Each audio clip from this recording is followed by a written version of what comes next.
Alrighty, gonna look around a little bit. There's not really much here. Looks like everything's solved. Well, I can tell there's nothing hidden down here. So I'll have to go up and around clearly. That's fine, I don't mind that. Sort of knew I was gonna make sort of a big circle because of the bridge.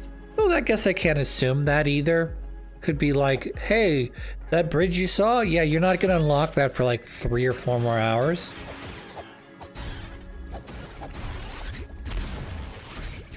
Okay. Okay, great. And I died because I thought you were dead and I don't have enough attack to kill you in one. It's fine, it's fine. We've got our ability to respawn immediately, so I am not concerned. Get out of here.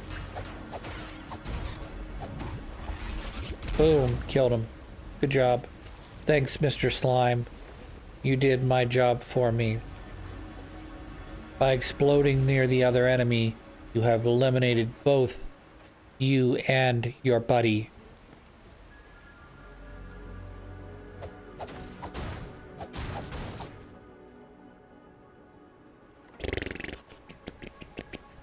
We're gonna fight the little slime because I'm an idiot.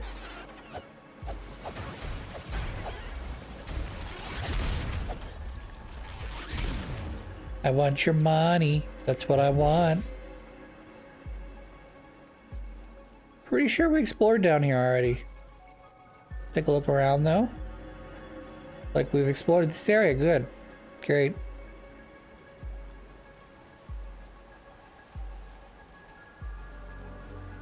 There's a question for everybody. I love questions. I know I've said this before, but I love questions. Love learning things and picking people's brains. It's just some of the most fascinating stuff ever is to learn. Well, apparently one magic shot equals death for them. Which is interesting. Because it takes me 2 sword swipes to kill them, but it only takes me... It takes me more magic shots against the knight enemies than my sword swipes. 3 sword swipes and like 4 magic energy swipes, I think. Plus these guys are dropping magic for me, which is great. Anyways, get back to my question. Okay, question. Okay. Favorite television show. Okay, of all time. Okay, I understand a lot of people that'll change. You know, will say, well, I really liked XYZ television show back in the day, but it didn't end very well, like Game of Thrones, or The Sopranos, or Lost, or a lot of other American television shows that are really, really, really good at continuing the storyline, even though you've more or less... that was no good. I should have put up my shield for that one. Yep, I deserve that. A lot of television shows are really good, but they don't know how to end the show. Like a lot of the you know, writers are just like, well, I know I can't make everybody happy, so what I'll do is I'll write an ambiguous ending where the audience can make the decision of how the show should actually end, so no one can actually be mad at me. Of course, everybody's mad at you because you didn't actually like put down what an actual ending would be. Like, okay, I can disagree with the way a television show or an anime or a movie ends, but you at least chose an ending. You didn't choose the ambiguous, like, oh, Tony Soprano walks into that bar, not really a bar, it was a diner at the end, and there's a guy with a newspaper, and he's coming in, and maybe he's coming in to kill Tony Soprano or warn him about something and get him, I don't know, whatever you interpret that ending to be, you know? And I understand, particularly from a viewer standpoint, not from a writer standpoint, from a viewer standpoint, landing the end of a series is almost important as the other 95% that comes before it. And I know I may have talked about this before, but How I Met Your Mother should not have ended with the first and last episode basically summarizing the entirety of that show. The beginning of that show is like, okay, I dated this chick, we had some feels, it didn't really quite work out, and that's how I met your Aunt Robin. But then the last episode of the show is, and that's how I ultimately ended up with your Aunt Robin. Because we could tell, as your children who have aged clearly 5 or 10 years since the show started, we can tell that, yeah, you've always had feelings for Robin. And yeah, you guys should have been together. So we're gonna fucking hawk out of the fact that How I Met Your Mother should be a series about how I met your mother. And I understand life doesn't go perfectly. Sometimes you get cancer and your spouse dies. But if you spend the entirety of that show leading up to this big grand finale of this is how I met your mother, this is the interaction where we finally connected and met for realsy, and we decided to start dating. I'm gonna die again, aren't I? It should not end with, oh well, we know your mom died, she died many years ago, we put we've gone to put that to rest, we're all okay with it, it's been days, weeks, years, since that happened. But that story should not end with Ted ending up with fucking Robin. It's clear at the beginning of the show that it was they were trying to subvert the fact that the character that the main character was interested in at the beginning was not going to be How I Met Your Mother. Because they were going to put that on pins and needles for 3 or 4 or 10 seasons before they were actually going to show you the woman that they decided that was going to be the mother character in that show. It's fair.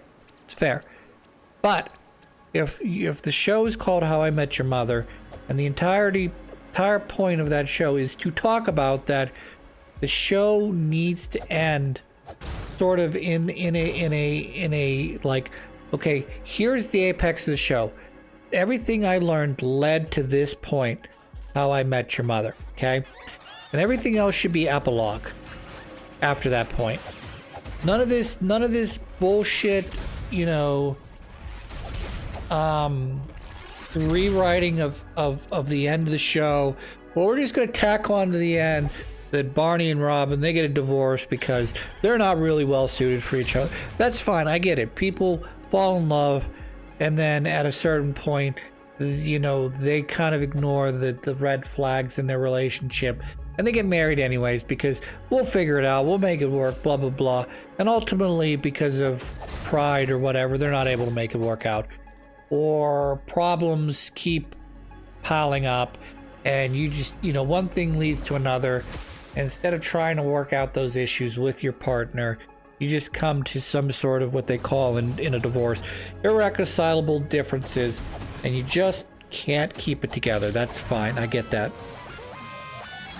Do I think it's too common in America? Yes. Do I think my generation has been jaded by the fact that, 1 in 3, 1 in 2 marriages end in divorce? Yeah, I get the fact. My sister was dating her fucking husband for a decade before they finally tied the knot. At what point do you say to them, I understand you guys are not officially married, but you have made a commitment to each other that is going to last. Even though you're not legally married, you should be, I want to consider you technically married, because you guys have put up with each other for 5 years. This concept of like through thick and thin is very much applied to you, and you guys rely on each other, whether and you have a good relationship. I mean, obviously at a certain point that the quote unquote honeymoon phase wears off and things start to get a little bit, I really wish you would change. At the same time, I hope you never change. I heard a great saying, I may have mentioned it in a past playthrough, but one of the great lies that a husband tells to himself on the day of his wedding is that his wife will never change. And one of the great lies that the woman tells herself on the day of her wedding is that she'll be able to make her husband change. And the opposite is true of both of those. The husband is very set in his ways, and any change that's going to occur is going to be very minor, minuscule, incremental, whereas the wife is going to change, not constantly, but she's going to change. The woman you married is not going to be the same woman that you have at 30, at 40, at 50, at 60, because the woman's always going to change. They're always going to continue to adapt to their surroundings, and they're going to, because of emotions, you know, what time of the life they're in, they're going to change. And men change too. You know, they start out being very, I want to say, erratic. And they tend to settle down as they get older because, well, for one, their body doesn't really put up with it very well. And there are other things that occur as well, but I'm not really going to bore you too much on the psychological changes that men and women go through as they age. I remember recently listening to Pat, formerly of the Best Friends, now of Pat Stares At, talk about his child.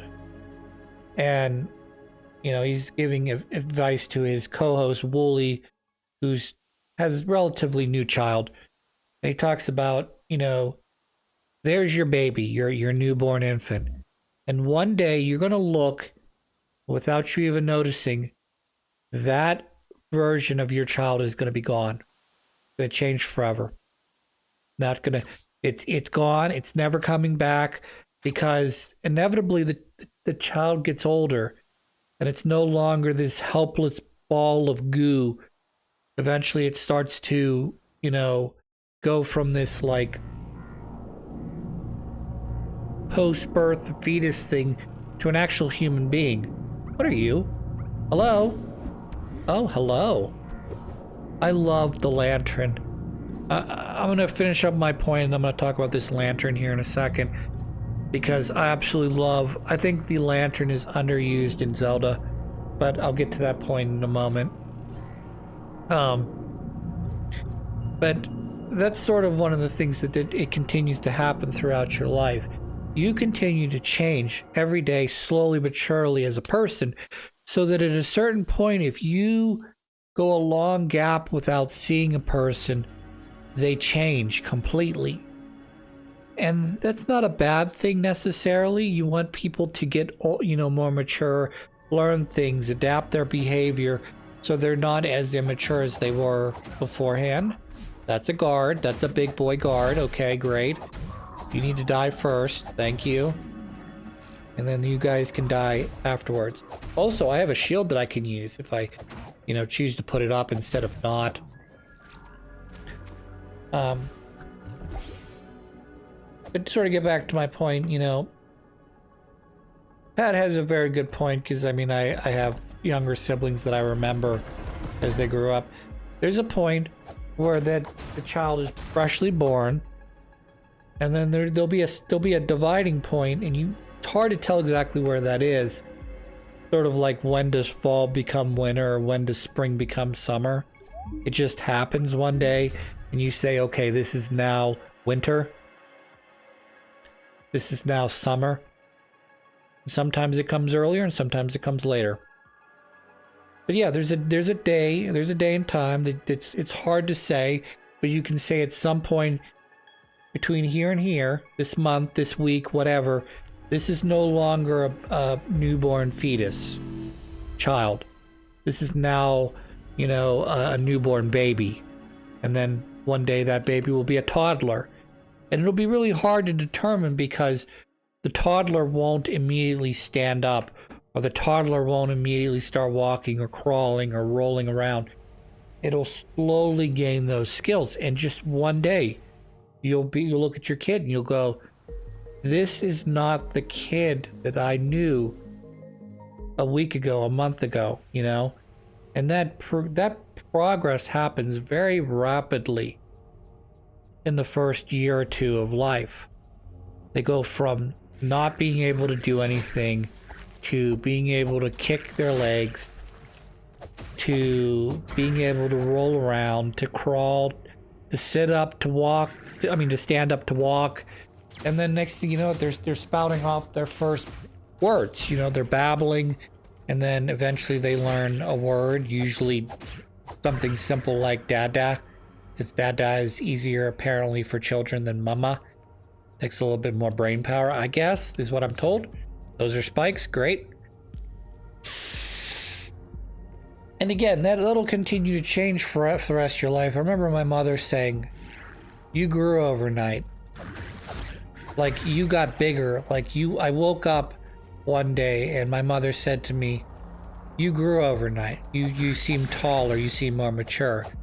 Because your mother or father or whoever is taking a good look at you for the first time in a while. Like, they've been so busy with their life and taking care of you, and suddenly they have a moment of pause, a moment where they're not on, they're not a parent, they're not worried about the bills or feeding you or clothing you or changing your diaper or and they're just able to stop and look at you and think, and you just have a moment of silence, a moment of peace, and they look at you and you go, you've grown overnight.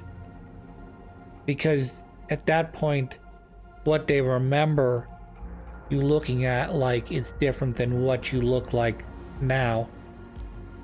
And I have a story that's kind of related to this, and then I'll stop talking about this. But I remember there was a day that I came home from college. This was after I had gotten my car. Like, I bought a car over the summer going in from my junior year of college into my senior year of college. And I remember I pulled into the driveway, and my brother Greg, who's the youngest of us all, he came around the side of the yard to greet me. And he looked I wouldn't say he looked completely different. He was my brother. I knew he was my brother. If he had run down with, I wouldn't say with the Halloween mask on, but if he had run down with a completely different haircut, I would have known, or a completely different way of look. Like, he'd gone from sort of a normal looking person to all black, goth, makeup, hair, etc. I would still know that is my brother. But he looked different to me. Something had changed. He had matured in the 2 weeks or month since I had last seen him. And it sort of caught me at pause, partly because he came to greet me in the driveway. I didn't actually anticipate him to do that, but he was happy to see me, and I was happy to see him, and I don't know. I wouldn't say me and my brother Greg have had a bad relationship, but I kind of regret the way I treated him when I was in my teenage years, because we were however many years apart, like 12. There's a pretty significant gap in difference, and there are a couple things that changed my relationship with my brother Greg, and one of them was my mother. And I remember sort of being kind of annoyed by everything he did, because I was so much older than him, and there were a lot of like little kid things that I couldn't take, and I was a teenager as well, and I'm trying to get through that whole I proc the guys and now they're running into the spikes and killing themselves. Haha. But there were a lot of things that, you know, as a teenager you get sort of overconsumed with yourself, and you don't really think about the people outside of you, yourself, your ego. And there are certain things that I regret, and two things that really changed my relationship with my brother Greg was, one, when my mother basically told me, you know, your brother Greg looks up to you, you know, as a leader, as, I wouldn't say a father, she didn't use the word father figure, but, you know, when you talk All right, I got another flask. Hooray for me. But like, he looks up to you as an older brother. And I remember thinking to myself at that exact point that everything I do is important. Everything I do from here on out. And I'm not gonna lie, when my mother first told me that, I thought she was full of shit. But that thought, that phrase that she told me that, you know, your brother Greg looks up to you, that stuck with me. It really did. And I realized at that point, I don't even know how old Greg was at that point. He could have been 5, 10 years old at that point. I was less than that, because again, I'm like 12 years older than him. So it was somewhere in the ballpark of, let's say, 14, 15, 16. I remember after that point, I sort of started to try to take my relationship as a brother more seriously.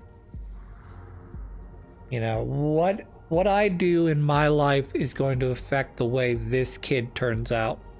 Even if it's just minuscule. A grain of sand, you know, a speck of dust in his life. My influence is going to affect the way he turns out. And that stuck with me.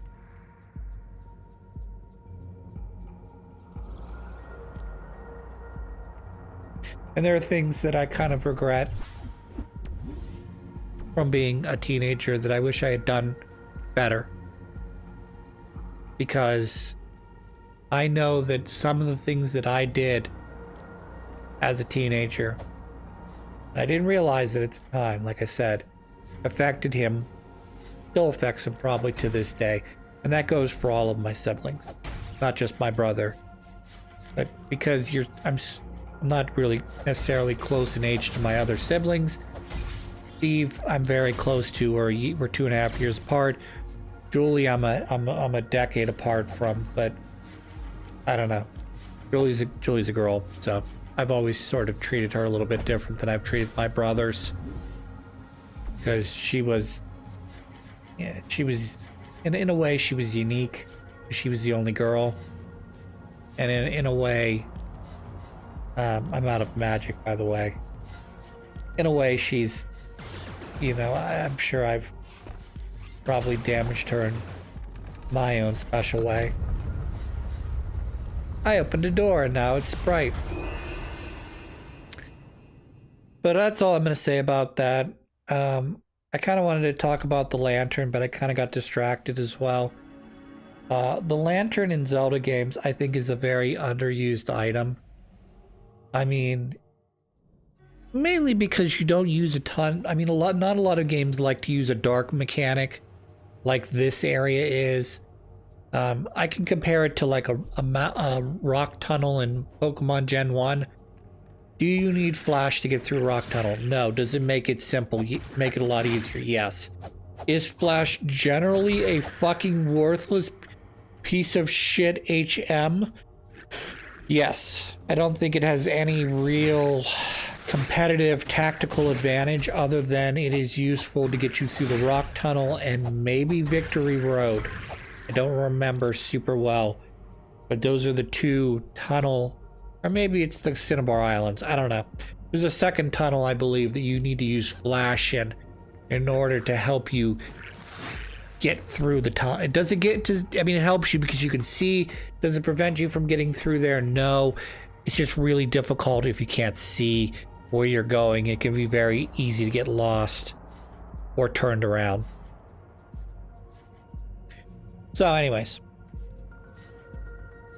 and Zelda, particularly Link to the Past, does use a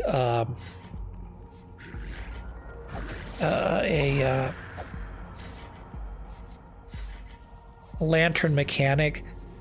I've always liked it better when the lantern is more of a passive thing. You know what I mean?